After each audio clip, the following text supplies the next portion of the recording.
नमस्कार दोस्तों, cast classes की हरियाणा जी के सीरीज में मैं चंद्रहास एक बार फिर से आप सभी को हार्दिक स्वागत करता हूं। प्रीवियस ईयर एग्जाम सीरीज के अंतर्गत जो 2015 से लेकर 2020 तक एचएसएससी ने क्वेश्चन पूछे थे वो सभी प्रश्न हम करवा रहे हैं। आशा करते हैं कि ये सभी प्रश्न आपको समझ में आ रहे होंगे और आप अच्छे तरीके से पढ़ भी रहे होंगे।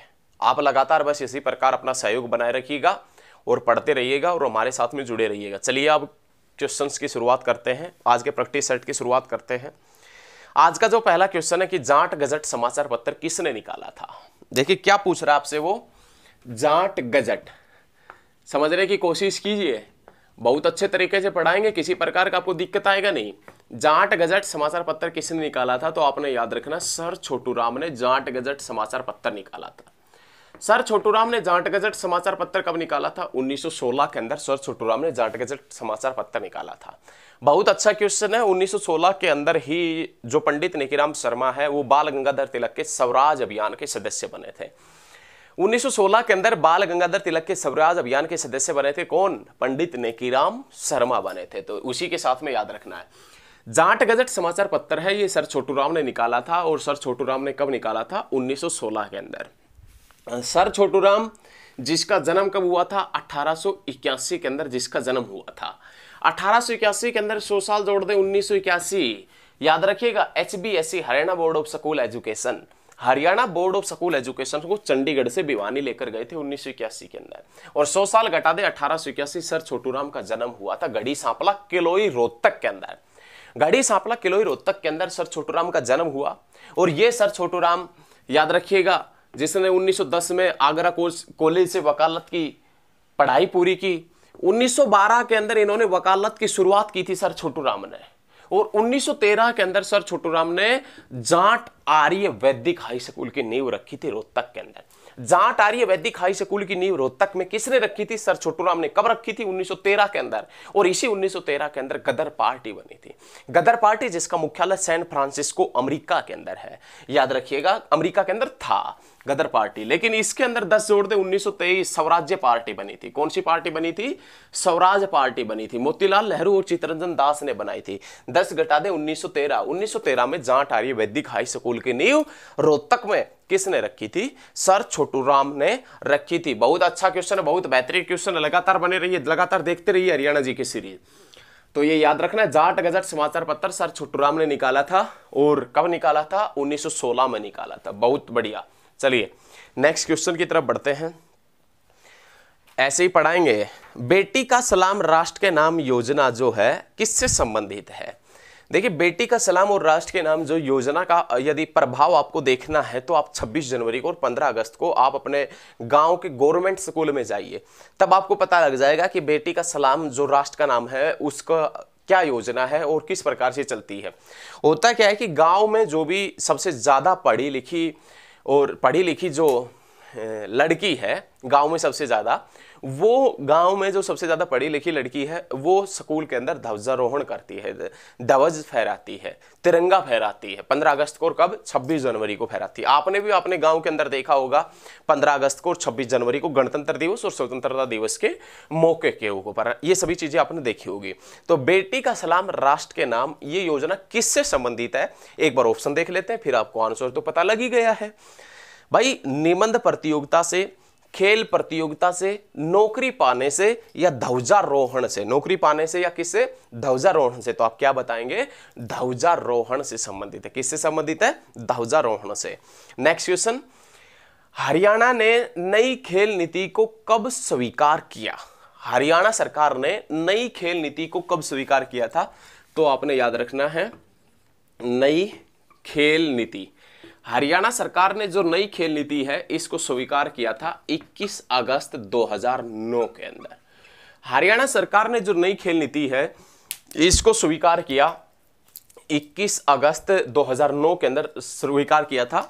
और ये वही 2009 है, ये वही 2009 है जब रोहतक के अंदर IIM बना था, इंडियन इंस्टीट्यूट ऑफ मैनेजमेंट, भारतीय प्रबंधन संस्थान। इंडियन इंस्टीट्यूट ऑफ मैनेजमेंट जो भारतीय प्रबंधन संस्थान है वो रोहतक के अंदर है। और भारतीय प्रबंधन संस्थान रोहतक में कब बना था? 2009 के अंदर बना था। कब बना था? 2009 के अंदर बना था।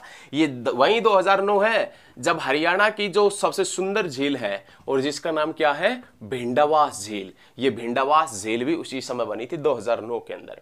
हरियाणा सरकार ने, क्वेश्चन समझ में आ रहा है ना? देखिए किसी प्रकार का कोई दिक्कत नहीं होना चाहिए भैया। हरियाणा सरकार ने नई खेल नीति को कब स्वीकार किया? 21 अगस्त 2009। हरियाणा सरकार ने नई खेल नीति को स्वीकार किया था 21 अगस्त 2009 के अंदर। 2009 के अंदर रोहतक के अंदर IIM बना था, इंडियन इंस्टीट्यूट ऑफ मैनेजमेंट बना था, और भारतीय प्रबंधन संस्थान बना था रोहतक के अंदर। बहुत बार एग्जाम्स के अंदर पूछा जाता है मेरे प्यारे भैया। और 2009 की बात करें तो भिंडावास वन्य जीव अभ्यारण्य बना था। भैया ये समझने की कोशिश कीजिए आप, 2009 के अंदर भिंडावास वन्य जीव अभ्यारण्य बना था, जो कहां पर पड़ता है? झज्जर के अंदर। और ये जो भिंडावास झील है ये हरियाणा की सुप्रसिद्ध झीलों में, हरियाणा की सुंदर झीलों में इसका नाम आता है। तो आप समझने की कोशिश कीजिए और लगातार देखते रहिए हरियाणा जी के सीरीज। नेक्स्ट क्वेश्चन, हरियाणा राज्य तकनीकी शिक्षा बोर्ड का गठन। देखें एक बार समझने की कोशिश कीजिए। हरियाणा राज्य तकनीकी शिक्षा बोर्ड का गठन हरियाणा सरकार द्वारा किस अधिनियम द्वारा किया गया था? हरियाणा राज्य तकनीकी शिक्षा बोर्ड का गठन हरियाणा सरकार द्वारा किस अधिनियम द्वारा किया गया था? तो याद रखना है 2008 का हरियाणा अधिनियम संख्या 19। 2008 का हरियाणा अधिनियम और संख्या कितनी? 19। इसके तहत हरियाणा राज्य तकनीकी शिक्षा बोर्ड का गठन किया गया था। बहुत अच्छा क्वेश्चन है भाई, ये क्वेश्चन आप नोट कर लीजिए, क्वेश्चन नोट कर लीजिए, बहुत अच्छा क्वेश्चन है। ऐसा क्वेश्चन कभी कभी सामने आता है। नेक्स्ट क्वेश्चन देखें, चैत्र चौदस का मेला किस जिले में लगता है? क्या पूछ रहा है आपसे? तो देखिए ये पूछ रहा है चैत्र चौदस का मेला। चैत्र चौदस का मेला कौन से जिले के अंदर लगता है? तो आपने याद रखना कुरुक्षेत्र के अंदर। चैत्र चौदस का मेला लगता है धर्मनगरी कुरुक्षेत्र के अंदर। 360 धार्मिक स्थल कहां पर है? कुरुक्षेत्र में। 360 बावड़ियों का कस्बा किसे कहते हैं? पिंजौर को। और 300 बावड़ियों व तालाबों का नगर कौन सा है? नारनौल है। लेकिन द सिटी ऑफ पार्क्स के नाम से, द सिटी ऑफ पार्क्स के नाम से किसे जाना जाता है? कुरुक्षेत्र। चैत्र चौदस का मेला लगता है कुरुक्षेत्र में। सोमवती अमावस्या का मेला लगता है कहां पर? कुरुक्षेत्र में। सूर्य ग्रहण का मेला लगता है कहां पर? कुरुक्षेत्र में। मारकंडा का मेला कहां पर लगता है? शाहबाद में। तो ये, और शाहबाद भी कहां पर पड़ता है? कुरुक्षेत्र के अंदर पड़ता है। तो लगातार आप देखिए, लगातार इन क्वेश्चन को नोट करिएगा मेरे प्यारे भैया, ये क्वेश्चन साथ के साथ में लिखते हुए चलिएगा। चलिए नेक्स्ट क्वेश्चन की तरफ बढ़ते हैं। नेक्स्ट जो प्रश्न है उसकी तरफ देखते हैं क्या प्रश्न है और क्या वो आपसे पूछना चाह रहा है। ऐतिहासिक चौबीसी चबूतरा किस स्थान के ऊपर है? ऐतिहासिक चौबीसी चबूतरा, एक बार इसको साफ कर देते हैं। जब तक साफ करें ना उस समय तक आप एक शेयर कर दीजिए, बस एक शेयर कर दीजिए। सोशल मीडिया प्लेटफॉर्म के ऊपर आप शेयर करें ज्यादा से ज्यादा। आपका एक शेयर किसी की जिंदगी बना सकता है, ये हम पहले भी बता चुके हैं। देखिए क्या पूछ रहा है एग्जामिनर आपसे, प्रसिद्ध जो चौबीसी चबूतरा है, प्रसिद्ध चौबीसी चबूतरा ये कहां पर पड़ता है? तो आपने याद रखना महम के अंदर। प्रसिद्ध चौबीसी चबूतरा पड़ता है महम में, और महम कहां पर पड़ता है? रोहतक के अंदर पड़ता है। और महम जिसका पुराना क्या नाम है? तो आपने याद रखना महेस्त। महम जिसका पुराना नाम क्या है? महेस्त। और इसी महम के दो क्वेश्चन और इंपॉर्टेंट निकलते हैं, आज तक आपने नहीं पढ़े होंगे, आज हम आपको पढ़ाएंगे। देखिए क्या पूछ रहा है कि चौबीसी चबूतरा है जो प्रसिद्ध, वो कहां पर पड़ता है? महम के अंदर। महम जिसका पुराना क्या नाम है? महेस्त जिसका पुराना नाम है। महम का पुराना क्या नाम है? महेस्त है, याद रखिएगा। और महम कहां पर पड़ता है? रोहतक के अंदर पड़ता है। लेकिन इस महम के अंदर एक बावड़ी पड़ती है, बावड़ी। इस महम के अंदर एक बावड़ी पड़ती है जिसे महम की बावड़ी के नाम से जानते हैं।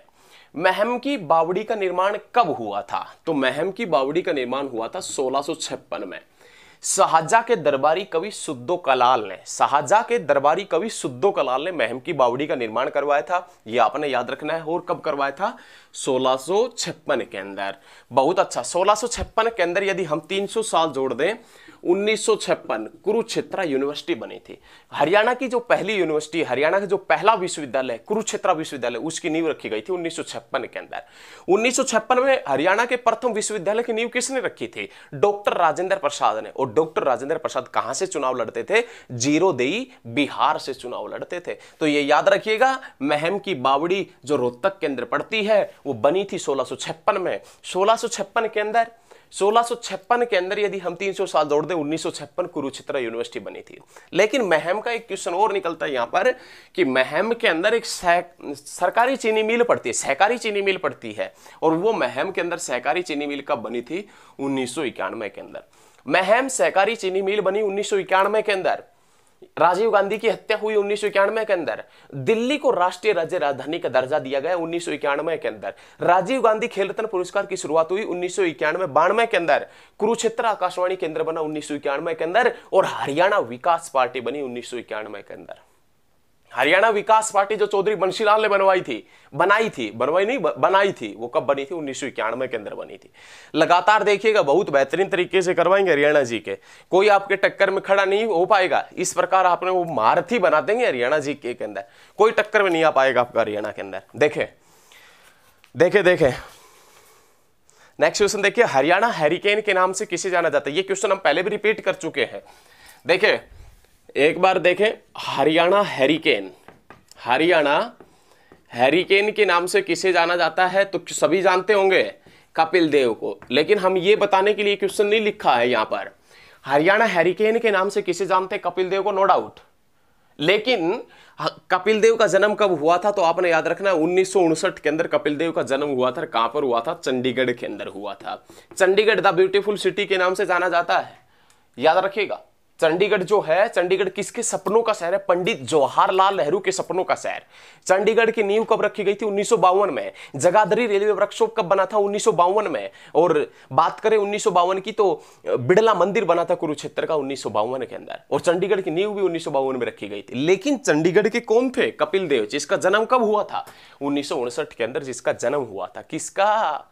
कपिल देव का। और कपिल देव की कप्तानी में वर्ल्ड कप कब जीता गया था? 1983 के अंदर। कपिल देव की कप्तानी में वर्ल्ड कप कब जीता गया था? 1983 के अंदर कपिल देव की कप्तानी में वर्ल्ड कप जीता गया था, याद रखना है। चलिए हरियाणा पंचायती राज अधिनियम, ये जो क्वेश्चन जो अब हम करवाएंगे, ये जो प्रश्न अब हम आपके सामने रखेंगे, ये प्रश्न पता नहीं कितनी बार एचएसएससी पूछ चुका है, बहुत बार एचएसएससी ये क्वेश्चन पूछ चुका है। हरियाणा पंचायती राज अधिनियम कब लागू किया गया था? हरियाणा पंचायती राज अधिनियम कब लागू किया गया था? 22 अप्रैल 1994 के अंदर। ये क्वेश्चन बहुत बार पूछा जा चुका है, बहुत बार। एक बार थोड़ा सा साफ कर देते या यहीं पर लिख दे। ये पूछ रहा है कि हरियाणा के अंदर जो पंचायती राज अधिनियम है, हरियाणा पंचायती राज अधिनियम, ये कब लागू किया गया था? तो आपने याद रखना 22 अप्रैल 1994 के अंदर हरियाणा पंचायती राज अधिनियम लागू किया गया था। हरियाणा पंचायती राज अधिनियम लागू किया गया था 22 अप्रैल 1994 के अंदर, और ये वही 1994 है जब अग्रोहा के अंदर मेडिकल कॉलेज बना था। अग्रोहा जो हिसार के अंदर पड़ता है, उस अग्रोहा हिसार के अंदर एक मेडिकल कॉलेज बना था महाराज अग्रसेन के नाम से। महाराज अग्रसेन मेडिकल कॉलेज जो अग्रोहा के अंदर पड़ता है, और कब बना था? 1994 के अंदर बना था। भैया आप समझने की कोशिश कीजिए, हम आपको क्या समझाना चाहते हैं और आप क्या समझना चाहते हैं। हम ये चाहते हैं कि आप हरियाणा जीके में सबसे सुपरफास्ट बने। हरियाणा पंचायती राज अधिनियम बना 22 अप्रैल 1994 के अंदर, और 1994 के अंदर महाराज अग्रसेन मेडिकल कॉलेज बना था अग्रोहा के अंदर। ये वही 1994 है जब पानीपत के अंदर आध्यात्मिक संग्रहालय बना था। पानीपत का आध्यात्मिक संग्रहालय 1994, हरियाणा पंचायती राज अधिनियम 1994, और अग्रोहा मेडिकल कॉलेज 1994। बहुत अच्छे, बहुत अच्छे। भैया एक शेयर तो कर दीजिए, एक शेयर कर दीजिए। आपका एक शेयर और दूसरे लोगों का भविष्य बना सकता है। आपका तो भविष्य बन ही रहा है क्योंकि आप तो हमारे साथ में जुड़े हुए हैं। तो आप एक शेयर कर दीजिए, बस वीडियो को साथ के साथ में शेयर करते रहें। बहुत बेहतरीन तरीके से पढ़ाएंगे, कोई आपकी टक्कर में नहीं आ पाएगा हरियाणा जीके के अंदर। देखें नेक्स्ट क्वेश्चन देखें, सम्राट हर्षवर्धन के किस पूर्वज राजा ने थानेसर नगर के समीप थानेश्वर महादेव मंदिर बनवाया था? कौन सा? स्थानेश्वर महादेव मंदिर। अब यहां पर आपको एक क्वेश्चन क्लियर हो गया कि जो स्थानेश्वर महादेव मंदिर बनवाया था, यहां पर एक क्वेश्चन क्लियर हो गया। एक बार फिर से क्वेश्चन पढ़ देते हैं क्योंकि क्वेश्चन से क्वेश्चन निकल रहा है। वो देखें, सम्राट हर्षवर्धन के किस पूर्वज राजा ने थानेसर नगर के समीप थानेश्वर महादेव मंदिर बनवाया था। मतलब जो थानेसर के अंदर, कुरुक्षेत्र के अंदर जो थानेश्वर महादेव मंदिर पड़ता है वो सम्राट हर्षवर्धन के किसी पूर्वज ने बनवाया था। किसने बनवाया था? सम्राट हर्षवर्धन का कोई पूर्वज था और उस पूर्वज का नाम हुआ करता था पुष्यभूति। क्या पूछ रहा है कि भाई स्थानेश्वर महादेव मंदिर पड़ता है एक, और ये स्थानेश्वर महादेव मंदिर है। स्थानेश्वर महादेव मंदिर ये कहां पर पड़ता है? कुरुक्षेत्र में पड़ता है। और ये सम्राट हर्षवर्धन के किस पूर्वज ने बनवाया था? पुष्यभूति ने बनवाया था। और बात कौन सी शताब्दी की है? 6ठी शताब्दी की बात है। कौन सी शताब्दी की बात है? 6ठी शताब्दी की बात है। लेकिन ये जो स्थानेश्वर महादेव मंदिर है, इस मंदिर का पुनर्निर्माण किसने करवाया था? सदाशिवराव भाऊ ने। सदाशिवराव भाऊ ने इस मंदिर का पुनर्निर्माण करवाया था। सदाशिवराव भाऊ कौन था? देखिए एक बार समझने की कोशिश कीजिए। कुरुक्षेत्र का जो स्थानेश्वर महादेव मंदिर है वो पुष्यभूति ने 6ठी शताब्दी में बनवाया था। पुष्यभूति ने इसका निर्माण करवाया था। लेकिन इसका पुनर्निर्माण किसने करवाया था? पुनर्निर्माण सदाशिवराव भाऊ ने करवाया था। किसने करवाया था? सदाशिवराव भाऊ ने। और ये सदाशिवराव भाऊ कौन था? पानीपत की जो तीसरी लड़ाई हुई थी, पानीपत का जो 3rd युद्ध हुआ था, तीसरा युद्ध हुआ था, उसमें मराठों का सेनापति हुआ करता था। पानीपत की तीसरी लड़ाई में मराठों का सेनापति हुआ करता था कौन? सदाशिवराव भाऊ। ये याद रखना है। और पानीपत की तीसरी लड़ाई जो 1761 में 14 जनवरी को हुई थी, आपने याद रखनी है। यदि प्रॉपर डेट पूछे तो आप मकर संक्रांति याद रखिएगा। मतलब हरियाणा के अंदर सकरात, सकरात याद रखिएगा। मकर संक्रांति को सकराती कहते होंगे शायद साधारण भाषा के अंदर। सकरात वाले दिन की बात है और 14 जनवरी की 1761 की बात है जब पानीपत का तीसरा युद्ध हुआ था। और पानीपत के तीसरे युद्ध में मराठों का सेनापति सदाशिवराव भाऊ था। और ये सदाशिवराव भाऊ जिसने कुरुक्षेत्र के स्थानेश्वर महादेव मंदिर का पुनर्निर्माण करवाया था। लगातार पसंद आ रही है ना वीडियो? लगातार हमारे साथ में बने रहिए और देखते रहिए हरियाणा जी के सीरीज। बहुत अच्छे तरीके से, जहर तरीके से पढ़ाएंगे कोई बात नहीं है, बस आपको समझ में आना चाहिए। हमें कितना भी प्रयास करना पड़े, हमें हमारे कितने भी पसीने वगैरह आए, बस आपको समझ में आना चाहिए। जी जान लगा देंगे आपकी नौकरी दिलाने के अंदर, हम जी जान लगा देंगे अपनी, लेकिन आपको सफलता दिला कर रहेंगे। आज का जो लास्ट क्वेश्चन है वो देखें। लास्ट क्वेश्चन क्या है इस वीडियो का? अल बरूनी की प्राचीन पुस्तक किताब उल हिंद में निम्न में से किस झील का उल्लेख मिलता है? अब एक क्लियर हो गया। देखिए क्वेश्चन से क्वेश्चन किस प्रकार निकल रहा है वो हम, उसी लिए तो हम ये सारी महाभारत पढ़ा रहे हैं आपको। अल बरूनी की पुस्तक किताब उल हिंद, मतलब किताब उल हिंद किसने लिखी थी? अल बरूनी ने। ऐसा ही है ना? अल बरूनी की पुस्तक किताब उल हिंद, तो किताब उल हिंद लिखी थी वो अल बरूनी ने लिखी थी। और अल बरूनी की पुस्तक किताब उल हिंद में कौन से सरोवर का वर्णन मिलता है? तो आपने याद रखना है ब्रह्म सरोवर। कौन से सरोवर का वर्णन मिलता है? ब्रह्म सरोवर। और ब्रह्म सरोवर कहां पर पड़ता है? कुरुक्षेत्र के अंदर पड़ता है ब्रह्म सरोवर। वामन पुराण में कहा गया है, वामन पुराण में कहा गया है कि इस सरोवर का निर्माण राजा कुरु ने करवाया था।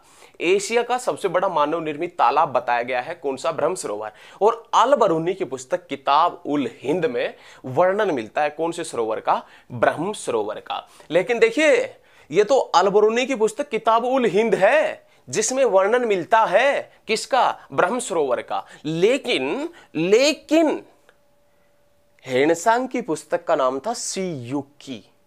हेनसांग की जो पुस्तक है उसका नाम था सीयूकी। और उस सीयूकी पुस्तक में किसका वर्णन मिलता है? तो आप बताएंगे थानेसर नगर का। हेनसांग द्वारा जो रचित पुस्तक है सीयूकी उसमें थानेसर का वर्णन मिलता है। और अल बरूनी द्वारा रचित पुस्तक किताब उल हिंद या तहकीक हिंद उसमें वर्णन मिलता है ब्रह्म सरोवर का। और वामन पुराण में कहा गया है कि यह सरोवर राजा कुरु ने बनवाया था और राजा कुरु के नाम पर ही बसाया गया शहर है कुरुक्षेत्र।